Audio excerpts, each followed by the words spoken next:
اس کائنات کی تعمیر، اس کی تخلیق، اس کی تدوین اور اس کی ساری چیزیں، یہاں پہ پودے، ان کے نام، پہاڑ، ان کے نام، ان کے دعائیں، ان کے اثر، ان کی تمام چیزیں ہم نے وہاں سے آدم کو سکھا کے اس کائنات میں بیچ دی تھی۔ اب نسل پوری کے اندر جو الہامی نام کسی چیز کا رکھا جائے گا وہ آدم کو پہلے ہم نے ودیت کر دیا تھا۔ اب آگے زبانیں ہیں تمہاری، وہ بھی ہم نے آدم کو سکھا دی تھی۔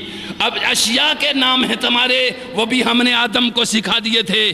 آسمانی نام بھی سکھا دیے، زمینی نام بھی سکھا دیے، مادی نام بھی سکھا دیے، روحانی نام بھی سکھا دیے، اور ملکوتی اسما بھی سکھا دیے، مادی اسما بھی سکھا دیے۔ اب توجہ دیجئے، معجزہ علمی وعلم آدم الاسماء کلہا ثم عرضہم علی الملائکہ، یہ علم کا معجزہ تجلی کا پہلے انسان کو ملا، پھر فرشتے کو ملا۔ علم سے شناسا پہلے انسان ہوا، پھر فرشتہ ہوا۔ ثم عرضہم علی الملائکہ، ہم نے آدم کو حقیقت الاشیاء کا علم دیا، پھر ہم نے فرشتوں کو بتایا۔ اب ذرا توجہ دیجئے، تو معجزے دو قسم کے ہیں۔ معجزہ کہتے اس کو ہیں جو انسانی عقل میں، انسانی حواس میں، انسانی ادراک میں نہ آ سکے، حتیٰ کہ جس سے اس معجزے کا ظہور ہو رہا ہے وہ خود بھی اس سے متاثر ہو، اور اس کی خود نبی کی عقل سے بھی معجزہ ماورا ہوتا ہے۔ اب معجزہ ہے کیا؟ اللہ کی قدرت، اور جس سے اس کا ظہور کرنا چاہتا ہے اللہ، اس کو نبی بناتا ہے۔ توجہ دیجیے، وہ نبی ہوتا ہے۔ معجزے کا صدور پیغمبر سے ہوتا ہے، نبی سے ہوتا ہے۔ اور آپ نے دیکھا کہ نبی جب حالت نبوت میں ہوتا ہے تو اس کے اوپر استدراکی کیفیت ہوتی ہے، اور جب وہ حالت رسالت میں ہوتا ہے تو نبی دائی ہوتا ہے۔ حالت رسالت میں وہ دعوت اور ہوشیاری کی کیفیت میں ہوتا ہے، حالت نبوت میں وہ استغراقی اور ذوقی کیفیت میں ہوتا ہے۔ یعنی اس کا بس چلے تو وہ وہاں کے دیدار سے ہٹ کر ہماری طرف کبھی نہ آئے۔ توجہ دیجئے، تو کچھ لوگ نبوت سے جو استفادہ حاصل کرتے ہیں وہ اس استغراقی کیفیت میں ہوتے ہیں، اور سب وہ لوگ جو نبوت سے فیض حاصل کرتے ہیں، سب وہ لوگ جو نبوت سے فیض حاصل کرتے ہیں، ان کی حالت ابتداءً یہی ہوتی ہے۔ استغراق جوں بڑھتا چلا جاتا ہے، حواس معطل ہوتے چلے جاتے ہیں۔ استغراق کی بلند ترین کیفیت ایک معراج کی کیفیت ہوتی ہے۔ استغراق کی بلند ترین کیفیت ایک معراج کی کیفیت ہوتی ہے۔ یہ استغراق اپنی حالت میں ہوتا ہے۔ اس استغراق کی بلند ترین کیفیت کو نبوت کہتے ہیں، اور اس استغراق کی کمتر کیفیت کو ولایت کہتے ہیں۔ اور استغراق کیا ہے؟ اللہ سے جڑنا، اسی کو دیکھنا، اسی کی سننا، اسی سے بولنا، اسی سے گفتگو کرنا، وہی ہے سب کچھ، وہی ہے تیرا، اور کسی کا نہیں، اور تو اور کسی کا نہیں۔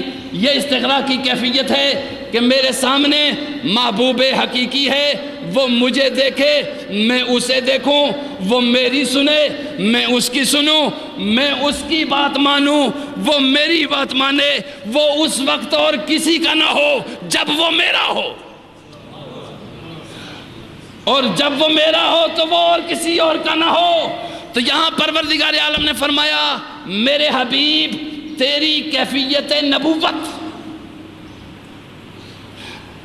اللہ نے دونوں معجزات، علمی معجزہ بھی اور عملی معجزہ بھی، علمی معجزے میں پہلے آئے آدم، اللہ نے ان کو سکھایا، پھر علمی معجزے میں حضرت شیس علیہ السلام آئے، ان کو بھی اللہ نے علم عطا کیا. ادریس علیہ السلام آئے, ان کو بھی پروردگار نے علمی عطا کیا. یوسف علیہ السلام آئے, ان کو بھی پروردگار عالم نے علم عطا کیا. ان کو خواب تک کی تعبیرات کا وتاویل الرؤیا, یہاں تک خواب دیا کہ کوئی کیا دیکھ کے آیا ہے اس کو بھی وہ جانتے تھے, اور وہ جو اس نے دیکھا ہے اس کی کیفیت کیا ہے. فرمایا یوسف علیہ السلام کو بھی معجزہ دیا, ان کے زمانے میں کوئی اور ان جیسا نہیں تھا. توجہ دیجئے, یہ فردن فردن دیے. عیسیٰ علیہ السلام کو بھی معجزے دیے, سب کو یہ معجزات دیے, مگر جو آخری خلاصۃ الرسول تھا, جو رسولوں کا خلاصہ تھا, جو نبیوں کا خلاصہ تھا, جو نبیوں کا امام اور جو رسولوں کا امام, جو کائنات کا امام, جو ساری کائنات کا مصدر, ساری کائنات کا منبع, ساری کائنات کا ماوا, ساری کائنات کا ملجا, ساری کائنات کا فریاد رس, اس کو جب پروردگار نے بھیجا اس میں معجزہ علمی بھی رکھا اور معجزہ عملی بھی دیا. توجہ دیجئے, معجزہ علمی میں سب سے بڑا معجزہ یہ کتاب اللہ ہے. معجزہ عملی میں سب سے بڑا معجزہ یہ قرآن ہے. لا رطب ولا یابس الا فی کتاب مبین. تمہاری عقلیں خود حیران ہوگی, تم جتنا غور کرو گے. میں نے مشرقی علوم بھی, مغربی علوم بھی, جنوبی علوم بھی, شمالی علوم بھی, مافوق کے علوم بھی, ماتات کے علوم بھی, ماضی کے علوم بھی, حال کے علوم بھی, مستقبل کے علوم بھی اس کتاب میں ڈال دیے ہیں,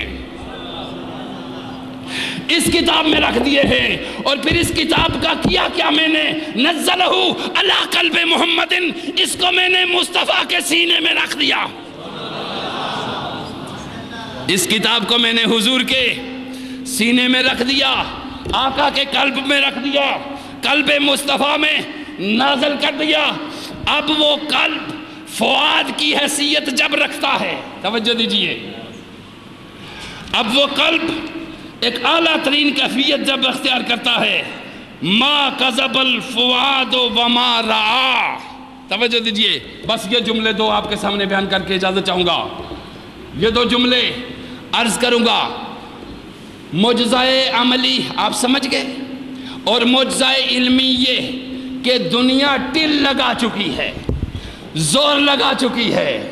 اس کتاب کی نہ زیر بدلی نہ زبر, نہ حرف بدلا نہ معنی, نہ اس کا مفہوم بدلا نہ مقصد, نہ اس کی بات بدلی نہ اس کی ذات بدلی, نہ اس کی حقیقت بدلی. نبی چھوڑ گئے کہ مجھے پہچاننا ہو اگر تم نے تو اس کو پاس رکھو, یہ تمہارے پاس ہوگا تو تمہیں میری پہچان ملے گی, اور جب میری پہچان ملے گی تو میرے خالق تک رسائی ہوگی. یہ باقی رہے گی کتاب تمہارے پاس. اور اس کتاب کو اس پیار سے پڑھو, اس محبت سے پڑھو, اس ذوق سے پڑھو, اس شوق سے پڑھو, اس الفت سے پڑھو, اس محبت سے پڑھو. یہ کتاب تمہارے دلوں کے دریچے کھولتا چلی جائے گی.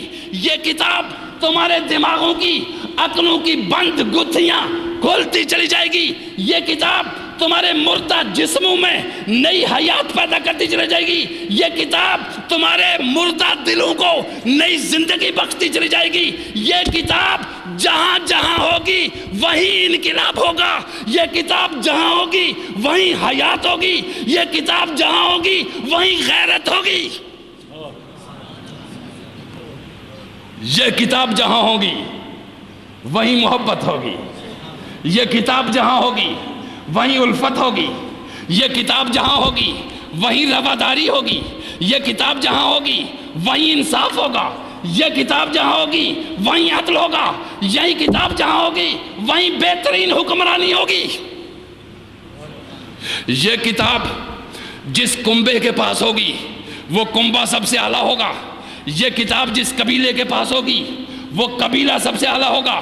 یہ کتاب جس فرد کے پاس ہوگی وہ فرد سب سے اعلیٰ ہوگا. چونکہ یہ کتاب فیہ ہدی و نور, اس میں ہدایت ہے, طریقہ, نور اور روشنی. اس کتاب میں میری طرف آنے کے سارے راستے موجود ہیں.